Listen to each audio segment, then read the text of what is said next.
Nick, it is really good to see you. Today, we are talking through 3 strategies to minimize your Social Security taxes. So important. Yeah, Many retirees are surprised to learn that above a certain income, Social Security is taxed. And of course, in retirement, it's important to know how all your income streams will be taxed and how to mitigate those taxes. So let's right. start with the basics. How are those taxes calculated?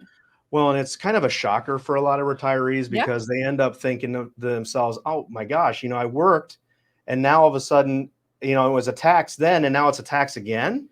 And they don't think that that's the case, but it really is. So it all has to do with what's called provisional income. And so provisional income is where you take a whole bunch of different things. And you can see this grid here where it gives these thresholds. So if you make too much, and let's say you're a married couple and you make between $32,000 and $44,000 of what they call provisional income, then 50% of your Social Security income benefits are taxable. If you make over $44,000, up to 85% of your Social Security income is taxable. But you might think, well, that's not that, I'm not going to meet those thresholds. But here's the rub. What they count is something completely different. I think we have a chart for that as well. So we have the chart that has Scrooge McDuck, as I call it, on it. Oh, okay. Right? Sorry. Yeah, let's go that one. So here's what ends up happening. If you just add up your provisional income is going to be all of your earned income, distributions from qualified accounts, 401ks, pensions, rental income, 1099s, required minimum distributions. Half of your Social Security is getting added in here too. So here's the killer with this. If you take just required minimum distributions and half of your Social Security, that for most people is going to push them into the 50% or to 85% threshold to Wow. what they have to report. And the 2 biggest things that can push you over, and you already had the chart up there, was the puzzle piece. And if you look at that, your IRAs and your 401ks are your biggest tax liability. And those 2 things, the minimum distributions that you got to take out of those accounts, could cause your Social Security to be taxed just because of those 2 things. So you think you're doing a great job by saving all this money, and you'd be right. But then at the same time, sometimes you've got this situation where you have taxes that are popping up that you didn't think. And then you have Social Security that you have to report on your 1040 as income, and it's a killer. Right. That provisional income adds up for sure. Yeah. So let's talk through then the 3 strategies to minimize those taxes. And the first is convert your money, your pre-tax accounts to Roth accounts. Why is that helpful? Yeah. So your pre-tax accounts, if you think about those pre-tax accounts, and if you go back to that provisional income chart there, so, and then let's go back to that, to Scrooge McDuck let's call Nick. it. Okay. Yeah, you're good. You're good. So here's what's happening here. You see these required minimum distributions that are there.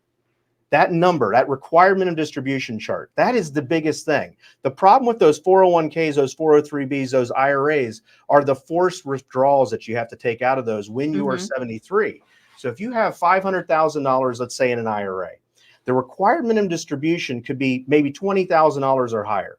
You take that $20,000 plus half of Social Security. Let's say you're making $3,000 of Social Security a month. That's $36,000 a year. That's $18,000 plus your minimum distribution. You're now at the 50% threshold. And so one strategy is to try and get whatever that you see here on this chart off it. So required minimum distributions, if you can get those things off and lower those required minimum distributions, that's going to mean that potentially you can have less in Social Security taxes. So again, one strategy, get money out of those tax later buckets, IRAs, 401ks, those types of things that are taxed later. Try and get those monies converted by either doing like an IRA to Roth conversion or a 401k conversion to a Roth. Now you got to pay the taxes now, and that part does stink. But once that money is converted, there's no required minimum distributions. So now potentially you could be paying a little bit more in taxes now to get it out of that tax situation, but then maybe more of that Social Security doesn't get taxed in the future, and that can be a really good thing. I bet Scrooge McDuck had a lot of Roth accounts. I bet he did, and he just dove into that gold, He understood. I always thought when I was a kid and I would watch that and I'd say, how does that guy not kill himself? I mean, gold is it's not water. You can't swim in it. Yeah, you couldn't. But, hey, if I did it, I would try it. if I had I a vault of wanted a gold, I would vault of trench run gold coins when I was young because of the show. All right, let's move on to our second strategy Yep. though, which is consider shifting income investments. Right. That's because some investments generate taxable income while others are non-taxable. Yeah. So the problem with income from, say, dividends or taxable interest is just that you might not even be spending this money and you're having to report it. Ordinary Mhm. dividends from stocks, taxable interest. Think about CDs. Last year we were earning 0.5%. So 0.5% on $500,000 is like $2,500. That's not that much interest to report. No big deal. But now if interest rates are 4% because they've gone up, 4% of 500,000 is $20,000 Right. that you're having to report. So this can be very costly. So some options might be municipal bond interest. That money is more tax advantageous. Income from Roths, going back to that. If you take money Right. out of Roths, that can do well. Another thing is certain types of properly structured life insurance can follow a tax code called 7702, meaning you can put money into life insurance for investment purposes and actually take loans against it, which are basically withdrawals. And those loans are tax-free. And that could be another avenue. Mhm. And you can hear these strategies because it's like, wow, I haven't heard about that. I haven't heard about that either. We've had to get really creative just because of everything going on, such as a qualified charitable distribution, a QCD.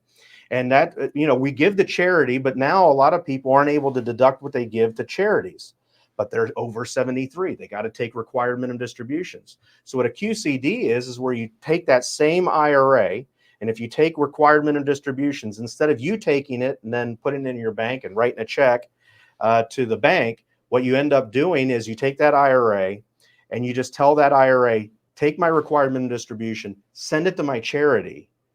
And now it's a wash. You have the taxes when you take money out of the IRA, but now because it's a QCD, you don't have that. It's a wash. You don't have to pay the taxes.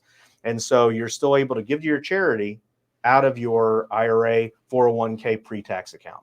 And the charity's not paying taxes on it either. I love It's a that great strategy. alternative. Great Right. alternative. And your third strategy here is to delay claiming your Social Security benefits. How does this work? So when you have, it all comes around one thing, the earnings test. Right. Well, a lot of people, what they'll do is they'll say, I'm still working and I'm going to take Social Security because now I'm 62 and I can take Social Security because that's what it says on the statement.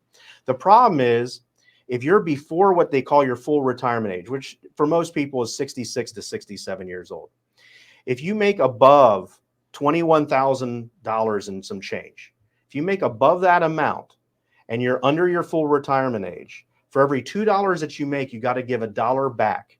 So here you are, you take Social Security at 62, which is a haircut anyway. It's anywhere from a 25 to 30% drop in benefits just by taking it early. But then if you still continue to work, for every $2 you make, you got to give $1 back to Uncle Sam. That's a pretty hefty penalty too. So you'll want to wait. If you continue to work, you'll want to wait until at least you're past your full retirement age to turn on Social Security, because that way you're actually at that point in time, they say, you're past your full retirement age, turn on your Social Security. You can make as much as you want, and we're not going to withhold anything additional. Although it still can be counted in that provisional income, like we were talking about earlier with Mhm. Scrooge McDuck. They're going to Mhm. get theirs. It's just we want them to get less of what they really want. Of course. So many moving parts, but what I'm hearing, Nick, is that proactive planning is key to reducing those taxes later on in life. So if somebody wants to Yes. talk more about these strategies and implementing them today, what's the best way to reach you? Well, and don't look at Social Security on an island. Like, it doesn't have to do with your other Sure. finances. It's Mhm. part of the whole thing. And so it's almost like you have to have a Social Security maximization strategy so that you can get as much out of their pocket as possible. Because the more out of their pocket, the less out of yours. Right. And so the easiest way is just to chat about it. People can give us a call at 844 Group 10, and we can set up a 15-minute strategy session just to talk through Social Security. And we also have a bunch of resources on our YouTube channel. Just search Group 10 Financial there, and you can see all sorts of resources, these videos and other things to help you really make clarity out of a really convoluted and confusing topic. So Yes. hopefully that Well helps. said. It was very helpful. Nick, thank you very much. Great being with you.